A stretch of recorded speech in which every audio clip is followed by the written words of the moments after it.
மஇகா தனது எதிர்காலம் குறித்து எடுக்கும் எந்த ஒரு முடிவையும் தாம் ஏற்றுக்கொள்வதாக பரிசான் நேஷனல் தலைவர் டதஸ்ரீ டாக்டர் அமாட் ஜாகித் ஹமீடி இன்று தெரிவித்தார். மஇகாவில் ஏற்பட்டுள்ள முன்னேற்றங்களை, குறிப்பாக கட்சியின் அண்மைய ஆண்டு பொதுக்கூட்டத்தில் நடந்த விவாதங்களை பிரதிநிதிகள் ஒருமனதாக பரிசானை விட்டு வெளியேறுவது குறித்து இறுதி முடிவை மத்திய செயற்குழு மற்றும் கட்சி தலைவர் விக்னேஸ்வரனிடம் விட்டுவிட ஒப்புக்கொண்டதை தாம் உன்னிப்பாக கண்காணித்ததாக கூறினார்.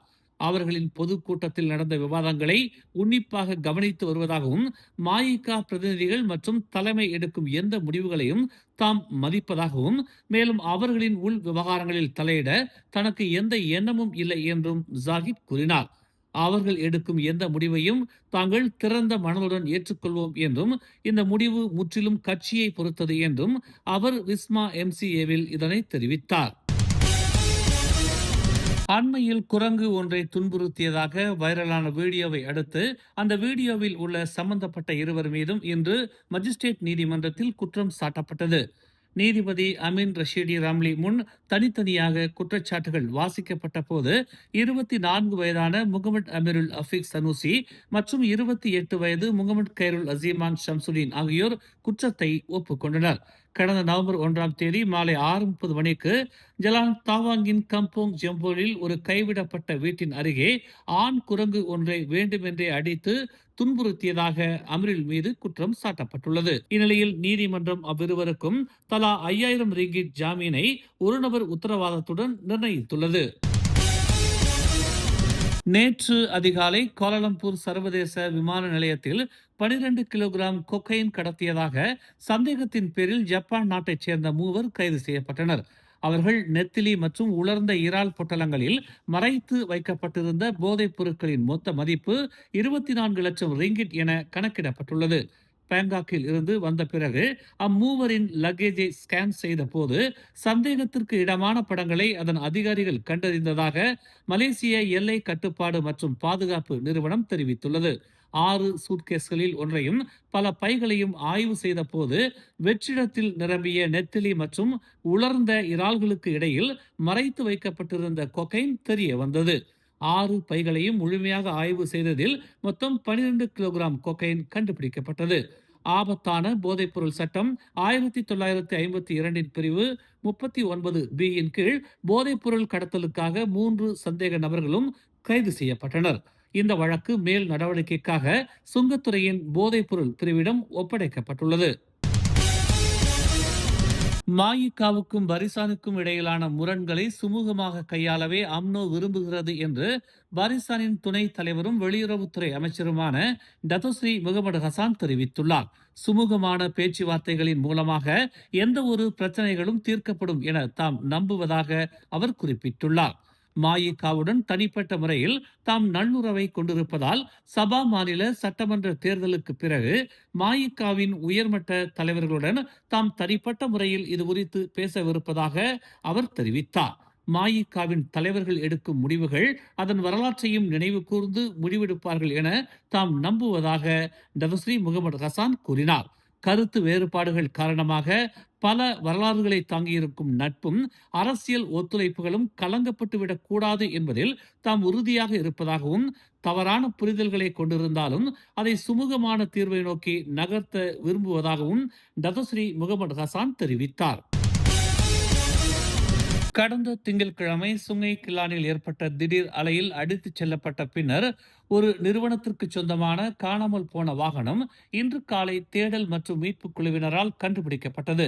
சம்பந்தப்பட்ட வாகனம் நீர் மட்டம் குறைந்த பின்னர் சம்பவ இடத்தில் இருந்து சுமார் 1.5 கிலோமீட்டர் தொலைவில் காலை 8 மணி அளவில் கண்டுபிடிக்கப்பட்டதாக டாங்வாங்கி மாவட்ட காவல்துறை தலைவர் உதவி ஆணையர் சசாலி அடாம் தெரிவித்தார்.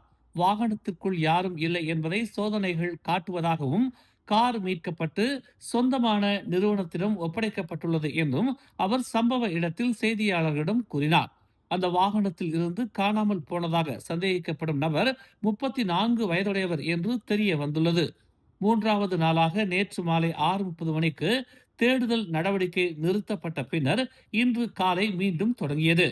திங்கட்கிழமை மாலை சுமார் 5:30 மணி அளவில் நடந்த இந்த சம்பவத்தில் ஒரு பாலத்தின் கீழ் சிக்கிய 11 பாதிக்கப்பட்டவர்களும் அடங்குவர் என்றும், மீட்புத் துறையால் அவர்களும் வெற்றிகரமாக மீட்கப்பட்டதாகவும் தெரிவிக்கப்பட்டுள்ளது. கிள்ளான் துறைமுகத்தின் அருகில் உள்ள அடுக்குமாடி குடியிருப்பில் ஸ்லாங்கூர் மாநில குடிநுழைவுத்துறை மேற்கொண்ட சோதனையில் 95 வெளிநாட்டினர் கைது செய்யப்பட்டுள்ளனர். நேற்று இரவு கிள்ளான் துறைமுகத்தின் பெண்டாமார் பி அடுக்குமாடி குடியிருப்பில் தங்கியிருந்த 285 பேரிடம் சோதனை மேற்கொள்ளப்பட்டதாகவும் முறையான ஆவணங்கள் இல்லாமல் தங்கியிருந்த 95 வெளிநாட்டினர் கைது செய்யப்பட்டதாகவும் ஸ்லாங்கூர் மாநில குடிநுழைவுத்துறை இணை இயக்குனர் டத்தோ லோக்மான் அஃபண்டி ரம்லி தெரிவித்தார். அடுக்குமாடி குடியிருப்பு வாசிகள் அளித்த புகாரின் அடிப்படையில் இச்சோதனை மேற்கொள்ளப்பட்டதாகவும் கைது செய்யப்பட்டவர்கள் இந்தோனேசியா, பங்களாதேஷ், இந்தியா, மியான்மர் மற்றும் நேபாள் ஆகிய நாடுகளைச் சேர்ந்தவர்கள் என அடையாளம் காணப்பட்டிருப்பதாகவும் டத்தோ லோக்மான் அஃபண்டி ரம்லி கூறினார்.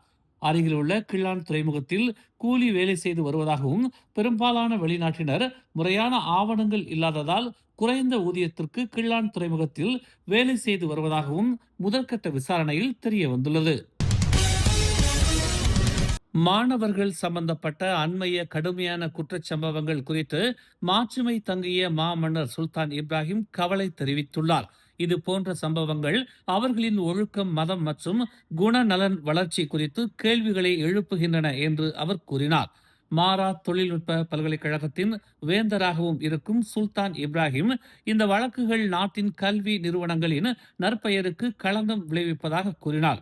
பள்ளிகள் மற்றும் கல்வி நிறுவனங்கள் தங்கள் பாடங்களில் மனித நேயம், ஒழுக்கம், உணர்ச்சி கட்டுப்பாடு மற்றும் தொடர்புடைய சட்டங்கள் குறித்த விழிப்புணர்வை வலியுறுத்த வேண்டும் என்று மாமன்னர் கேட்டுக்கொண்டார். இந்த அணுகுமுறையின் மூலம் ஒருவருக்கொருவர் மதிக்கும் ஒரு ஒழுக்கமான தலைமுறையை நாம் வளர்க்க முடியும் என்று சுல்தான் இப்ராஹிம் இன்று UITMஇன் 103வது பட்டமளிப்பு விழாவில் கூறினார். இது போன்ற பிரச்சனைகளை நிவர்த்தி செய்வது வகுப்பறைக்கு அப்பாற்பட்ட ஒரு சமூக பொறுப்பு என்றும், கல்வி மற்றும் ஒழுக்க வளர்ச்சி அன்றாட வாழ்க்கையின் ஒரு பகுதியாக வீட்டில் இருந்தே தொடங்க வேண்டும் என்றும் சுல்தான் இப்ராஹிம் கூறினார்.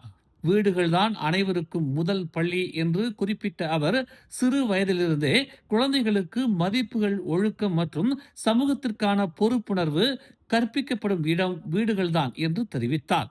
டிஜிட்டல் தொழில்நுட்பத்தின் பொறுப்பான பயன்பாட்டில் மாணவர்களை வழிநடத்த பெற்றோர்கள் மற்றும் கல்வியாளர்களையும் அவர் நினைவூட்டினார்.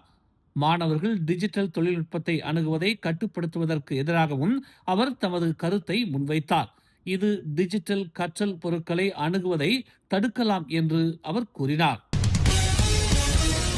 17 வயது மாணவன் ஒருவன் தனது தந்தையுடன் ஏற்பட்ட தவறான புரிதலின் காரணமாக அவரை காயப்படுத்தியதாக கூறி கைது செய்யப்பட்டுள்ளதாக போலீசார் இன்று உறுதிப்படுத்தினர். ஒரு கத்தியால் தனது தந்தையின் முதுகு மற்றும் இடது கையில் சம்பந்தப்பட்ட அந்த மாணவன் காயம் ஏற்படுத்தியதாக மாவட்ட காவல்துறை தலைவர் உதவி ஆணையர் முகமது லாசிம் இஸ்மாயில் தெரிவித்தார். காயங்களுக்கு தந்தை உடனடியாக கோலம்பூர் மருத்துவமனையில் சிகிச்சை பெற்றார். இந்நிலையில் அந்த மாணவருக்கு 3 நாட்கள் தடுப்பு காவல் உத்தரவு வழங்கப்பட்டுள்ளதாக முகமது லாசிம் கூறினார். மேலும் செய்திகளை தெரிந்து கொள்ள தமிழ் மலர் இணையதளம், தமிழ் மலர் செயலி மற்றும் மலர் டிவி யூடியூப் சேனலை வலம் வாருங்கள். எங்களோடு இணைந்திருக்க மலர் டிவியை பதிவு செய்து கொள்ளுங்கள். உறவுகள் மகிழ்ந்திட விருப்பம் மற்றும் பகிர்வு சேவையை சொடுக்கிடுங்கள்.